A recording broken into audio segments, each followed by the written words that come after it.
So here we're going to replace iPhone 12 Pro Max back screen. Alright, first we turn off the phone. $50,000 in closing costs just on the side, just to pay the brokers and things. $50,000 in closing costs? You're not going to have $50,000 in closing costs. That's not an accurate representation. You need a heat gun and this one. Opening tool.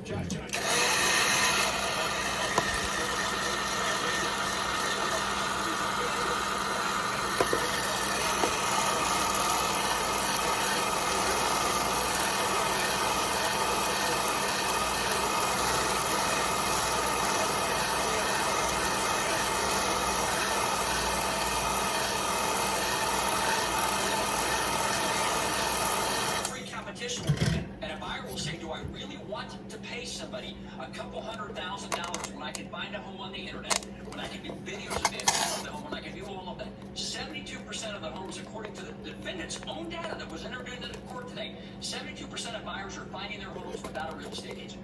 And the only reason real estate agents have inserted themselves in the middle of it is they tell these buyers it's free to them. Well, we know that it's not just you. The Department of Justice, according to published reports, is also poking around the issue. But Josh and Michael, listen, we got a hot debate. It's a big topic. It's an important industry. You guys are both polite, and we appreciate that, guys. Thank you both. Thank you, Josh. That's I'd like to hear both sides. That's the hallmark of last call. I know it's a weird thing in this day and age, but there you go. All right, still.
Production of its all-electric truck and one of its plants to late 2025, 2 years from now.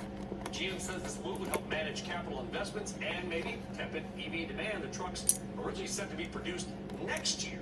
Joining us now is the man that broke the story, and a CNBC auto reporter, Michael Whalen. Michael, is this a strike related cost issue, or is this more of a just not a lot of demand issue, or is it to see somewhere in the middle?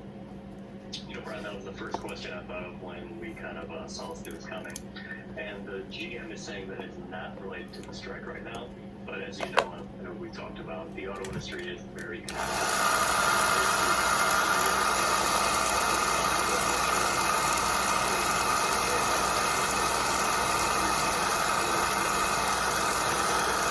really valuing their capital allocation. And when it comes to the EVs, we've seen them, they're only at about 3% of total sales through the third quarter. And it's slower than many expected. We've seen Ford kind of bring back some plans. I will say that GM actually just about 30 minutes ago told me that they are not, as of right now, rolling back any of their production plans. That includes 600,000 EVs from 2022 through 2024 in North America, or the 1 million production target for mid-2025. So that's brand new, kind of just about 30 minutes ago. So maybe don't read into your great scoop, by the way. Don't read into your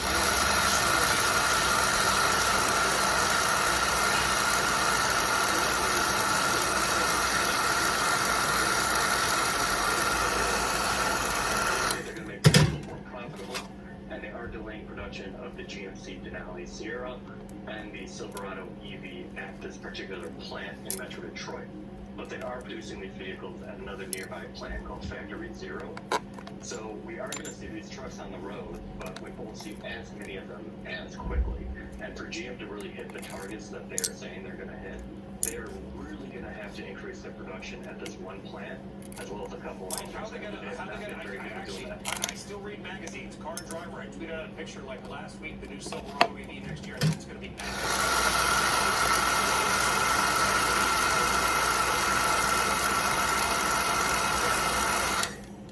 a bit more than that. I mean, they're going 350, 400, but I mean, real world driving is very different.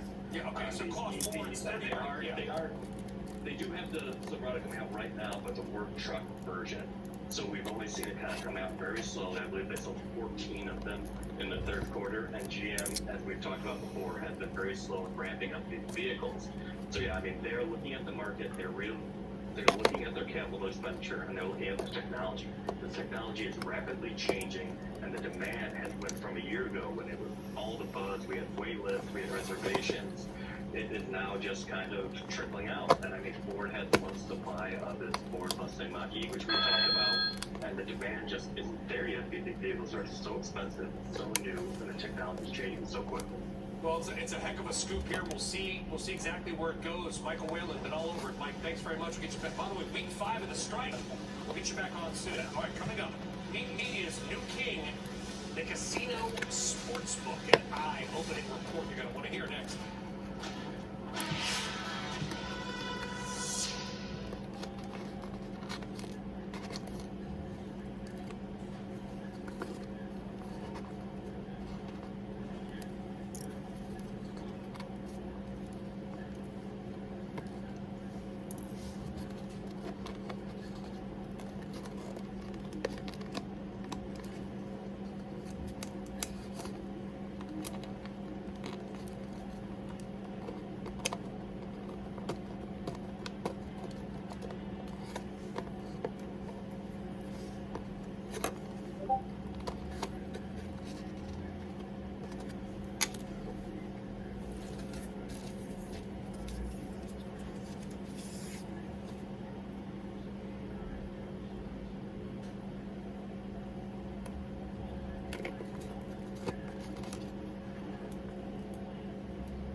sports betting, a shrinking workday, and some crazy stuff from Apple.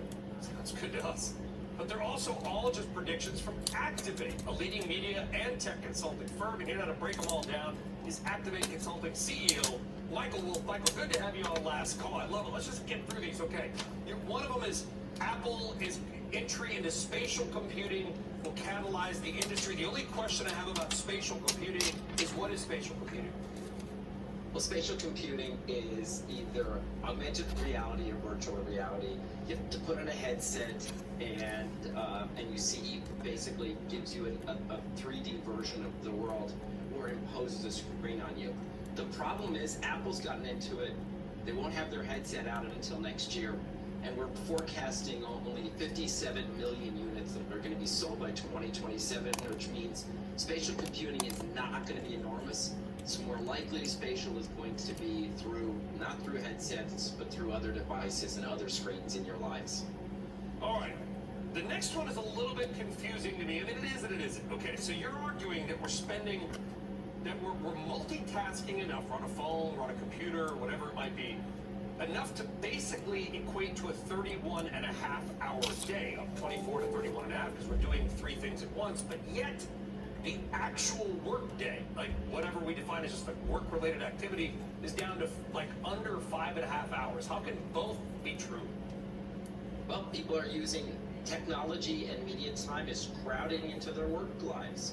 And even during their work lives, they're finding little stolen moments where they're checking TikTok or they're going to Instagram. So tech and media time is crowding and eating away at the rest of our work time and the rest of our personal time. And even our sleep.